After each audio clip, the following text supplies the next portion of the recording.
வணக்கம் நண்பர்களே, நீங்கள் பார்த்துக்கிட்டு இருக்கிற மொக்க ரிவ்யூன்னா அவங்க மிஸ்டர் ஃபேஸ் டைரக்டர் பாலாவோட இயக்கத்தில் அருண் விஜய், மிஷ்கின், சமுத்திரகனி இன்னும் நிறைய பேர் நடித்து வெளியே வந்திருக்க படம் தான் வணங்கான். உங்களுக்கு டைரக்டர் பாலாவோட படங்களை பிடிக்குன்னா மறக்காமல் இந்த படத்தை செக் பண்ணுங்கள்.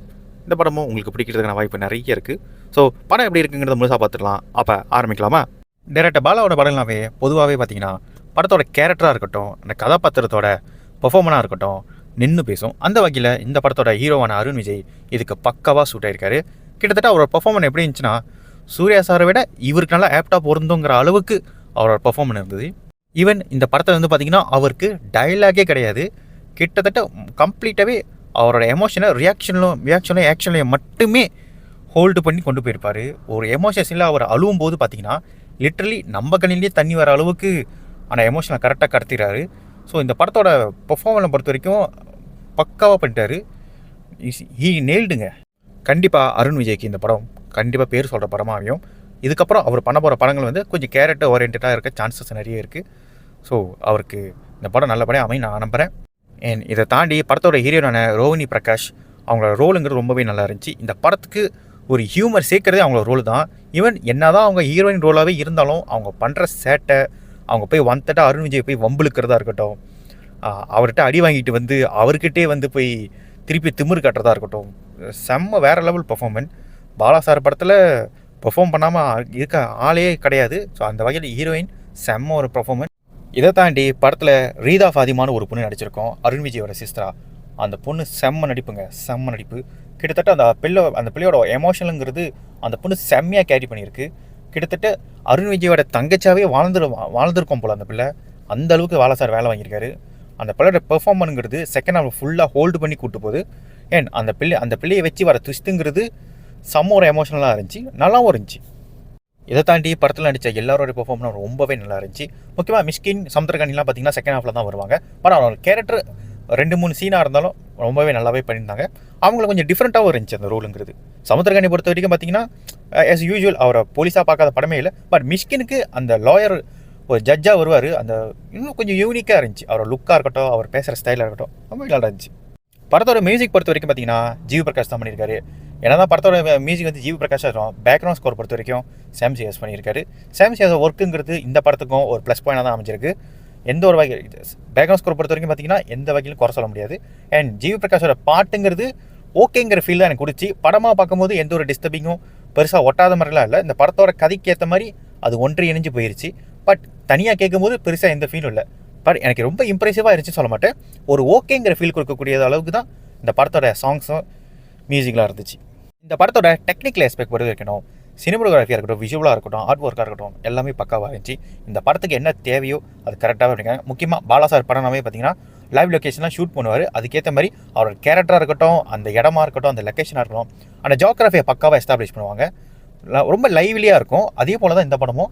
ஸோ கன்னியாகுமரி வந்து பார்த்திங்கன்னா இது வரைக்கும் நீங்கள் நிறைய படங்கள் பார்த்துருந்தாலும் இந்த படம் கொஞ்சம் லைவ்லியாக அது கொஞ்சம் வேறு மாதிரி உங்களுக்கு டோனில் வந்து ப்ரெசென்ட் பண்ணியிருக்காங்க.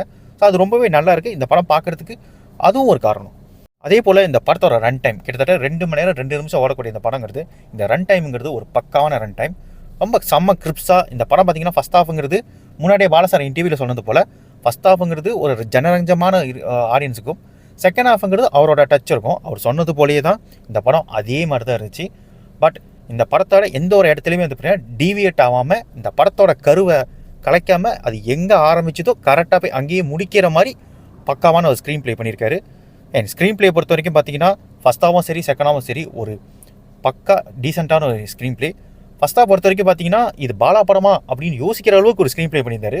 பிகாஸ் செம்ம ஒரு ஃபீல் குட்டாக பாசிட்டிவாக போன ஒரு படம் வந்து பார்த்தீங்கன்னா செகண்ட் ஹாஃபில் அப்படியே பாலா சார் சைட்டுக்கு வந்துடுது. செம்ம கான்ட்ராஸ்டாக டார்க்காக போகுது. பட் எண்டிங் பொறுத்த வரைக்கும் பார்த்தீங்கன்னா செம்ம எமோஷ்னலான ஒரு ரொம்ப ட்ராஜடின்னு சொல்ல முடியாது. இது எனக்கு பார்த்த படத்தை இப்போ கம்பேர் பண்ணும்போது எமோஷனல் வாய்ஸ் கொஞ்சம் கம்மியாக இருந்தாலும் பட் இந்த படத்தோட எண்டிங்கிறது இந்த படத்தோட கதை காலத்துக்கும் கதைக்கும் வந்து பார்த்திங்கன்னா ஷூட்டாக அமைஞ்சிருச்சு. ஸோ அந்த வகையில் இந்த படத்தோட ஸ்க்ரீன் ப்ளேவும் ஸ்டோரி பக்காவாக இருந்துச்சு. கதையை பொறுத்த வரைக்கும் சிம்பிளான கதை தான், பட் ஸ்க்ரீன் ப்ளே பக்கா. ஸ்டண்ட் சீக்வன்ஸ் பொறுத்த வரைக்கும் ஒரு பாலா படத்தில் என்ன மாதிரி ஸ்டண்ட் இருக்குமோ அதே ஸ்டண்ட்டு தான் இந்த படத்துலையும். பட் கண்டிப்பாக அருண் விஜய்க்கு இந்த படத்தில் கிரெடிட் கொடுத்தாகணும். பிகாஸ் இந்த படத்துக்கு அவரோட எஃபர்ட்டுங்கிறது முக்காசி ஸ்டண்ட் சீக்வன்ஸ் தான் இருக்குது.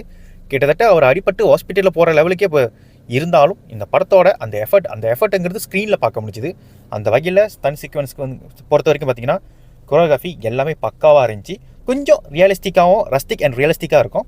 ஸோ என்ஜாய் பண்ணுவீங்கன்னு நினைக்கிறேன். வெல், அப்படியே நெகட்டிவ்கிட்ட போனால் இந்த படத்தில் பெருசாக நெகட்டிவ் இல்லைனாலும் குறிப்பிட்டு சொல்கிறதுக்கு 2 விஷயம் தான் இந்த படத்தில். கண்டிப்பாக இந்த படத்தோட எமோஷனுங்கிறது கண்டிப்பாக செம்ம ஸ்ட்ராங்காக இருந்துச்சு. ஸோ எமோஷன் கோர் என்ன ஸ்ட்ராங்காக இருந்தாலும் கான்ஃப்ளிக்டாக அந்த படம் வீக்கு. எஸ், எக்ஸாக்ட்லி, கான்ஃப்ளிக்டாக அந்த படம் வீக்கு தாங்க. கண்டிப்பாக இந்த படத்தோட மெயின் ப்ராப்ளம், அந்த மெயின் கருவை பார்த்தீங்கன்னா ரொம்ப மேலோட்டமாக தான் தொட்டிருக்காங்க. இதுக்கு முன்னுக்கு பார்த்து நீங்கள் பாலா படத்தை காட்டிலும் இந்த படம் பார்த்தீங்கன்னா எமோஷன் ஸ்ட்ராங்காக இருக்கிற அளவுக்கு கான்ஃப்ளிக்ட் ஸ்ட்ராங்காக இல்லை. அதே போல் சில இடங்களில் திணிக்கப்பட்ட மாதிரி இருந்துச்சு சில எமோஷன்ஸ் எல்லாம். அதாவது செகண்ட் ஹாஃபில் பார்த்தீங்கன்னா ஒரு ட்விஸ்ட்டுங்கிற பேர் ஒன்று பண்ணியிருப்பாங்க. அது பெருசாக ட்விஸ்ட்டுன்னு சொல்ல முடியாது. கண்டிப்பாக இப்போ எல்லோரும் ப்ரெடிக்ட் பண்ணியிருப்பீங்க. பட் அதை ஃபாலோ பண்ணி வர எமோஷனுங்கிறது அஃப்கோர்ஸ் கிளைமேக்ஸில் ஒரு ட்ராஜடிக்கான ஒரு விஷயம் இருக்குது தான். ஸ்பாயிலெலாம் நினைக்காதீங்க. கண்டிப்பாக பாலா படனாவே இந்த மாதிரிலாம் இருக்குன்னு நம்ம எதிர்பார்த்து தான் போகிறோம். பட் நடுவில் அது உண்மையிலே திணிச்ச மாதிரி இருக்குது. பட் ஓவரால் அந்த படத்துக்கு பெருசாக டிஸ்டர்பிங்காக அமைனாலும் அது திணிக்கப்படுற இடங்கிறது என்னால் உணர முடிஞ்சிச்சு. கதையாக இந்த படம் பெருசாக மெனக்கடலைனாலும் படத்தோட ஸ்க்ரீன் ப்ளே எமோஷனுங்கிறது நல்லாவே ஒர்க் ஆகிருச்சு. பட் ஒரு சில இடங்கள் கொஞ்சம் சேச்சுரேட் பண்ண ஃபீல் கண்டிப்பாக கொடுக்க தான் செஞ்சுது. அதே போல் இந்த படத்தில் பெருசாக ட்விஸ்டன்ட்டெல்லாம் நீங்கள் எதுவுமே எதிர்பார்க்க வேணாம். ஸோ படம் ப்ரெடிக்டிபிலிட்டிங்கிறது இருக்க தான் செய்யுது. பட் பாலா படங்கிறது கண்டிப்பாக அவர் அந்தளவுக்கு ஸ்க்ரீன் ப்ளே பண்ண மாட்டார். அவரோட ஸ்க்ரீன் ப்ளே மெயினாக கேரக்டர்ஸ், பெர்ஃபார்மன்ஸ், அப்புறம் ஸ்க்ரீன் ப்ளே இதுக்குள்ளே தான் அவரோட லேயரே இருக்கும். ஸோ அந்த வகையில் இந்த படமும் ஒரு பார்க்கக்கூடிய ஒரு நல்ல படமாக தான் அமைச்சிருக்கு. ஓவரால் பாலா சாருக்கு ரொம்ப நாள் கழிச்சு ஒரு நல்ல படம் கொடுத்துருக்காரு. கண்டிப்பாக இந்த படம் அவரோட கம்பேக்காகவும் அமையும். அதே போல் அருண் விஜய்க்கு பார்த்தீங்கன்னா அவரோட கெரியரில் ஒரு பெஸ்ட்டு படமாகவும் இது அமையும் நான் நினைக்கிறேன். ஸோ இந்த படம் பிடிக்கும்னு நினைக்கிறேன். ஸோ பார்க்கணும்னு நினைக்கிறவங்க மறக்காமல் இந்த பொங்கலுக்கு இந்த படத்தை போய் தேட்டரில் பார்த்து என்ஜாய் பண்ணுங்கள். வெல், எனக்கு இந்த படம் ஒரு வாட்டி பார்க்கக்கூடிய ஒரு நல்ல படம் தான். இப்போ மோசமான படம் நான் சொல்லவே மாட்டேன். கண்டிப்பாக இந்த படத்தோட எமோஷனல் கோருங்கிறது ரொம்பவே நல்லா இருந்துச்சு. வெல், உங்களுக்கும் பிடிக்கும்னு நினைக்கிறேன். ஸோ நான் வேற ஒரு வெளியே சந்திக்கிறேன். அப்புறம் என்ன, வரட்டா?